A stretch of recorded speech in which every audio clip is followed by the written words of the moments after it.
the economic czar who built modern China and whose reforms the CCP is dismantling. Commentary. Former Chinese Premier Zhu Rongji, the hard-edged reformer who engineered China's rise from planned economy backwater to global manufacturing giant, died this month at the age of 97.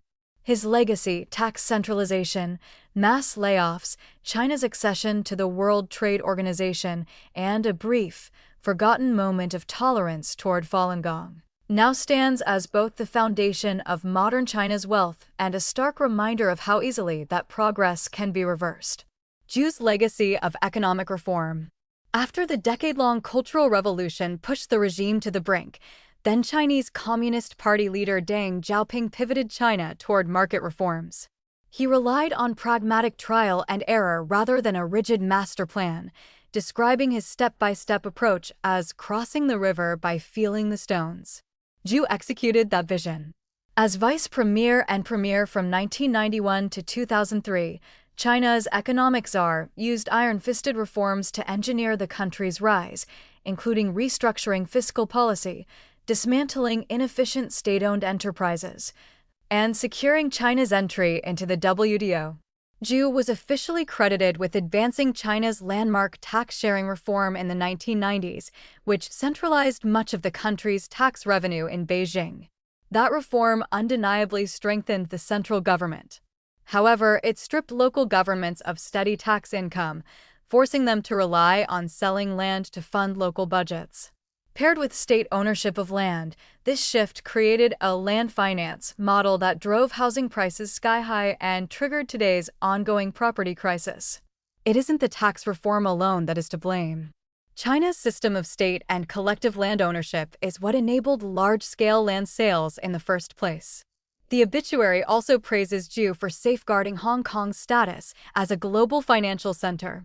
Ironically, Hong Kong's diminished standing today stems largely from policies adopted under CCP leader Xi Jinping, making praise for Zhu an implicit rebuke of China's current leadership. WTO entry and its costs. One of Zhu's most consequential achievements was leading China to join the WTO in 2001.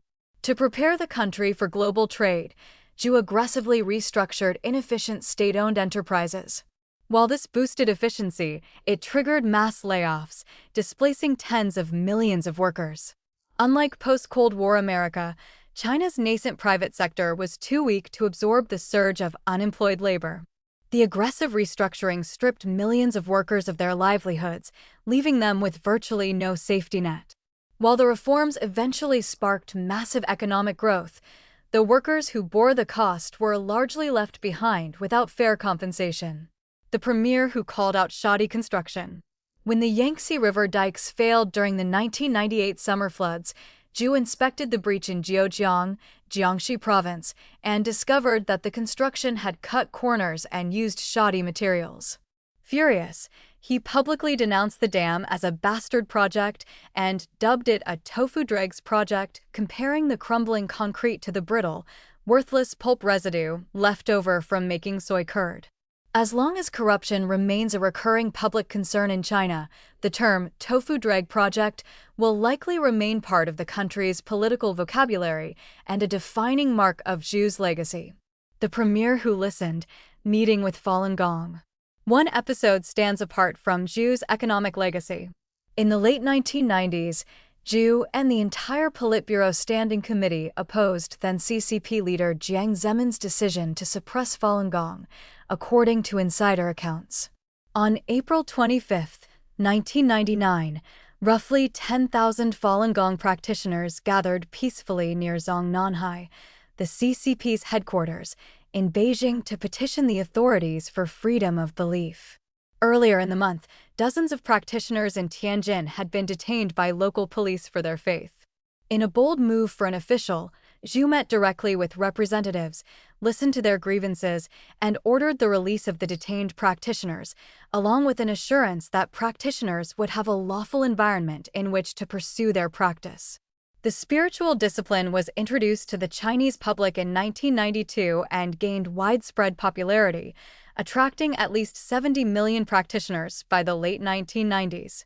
At an internal leadership meeting the following day, according to insider accounts, Zhu suggested that suppression would harm the country's image and that the regime should leave Falun Gong practitioners alone.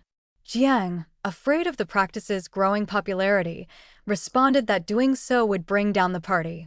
Months later, Jiang launched a sweeping, nationwide campaign against Falun Gong, initiating a persecution that continues today.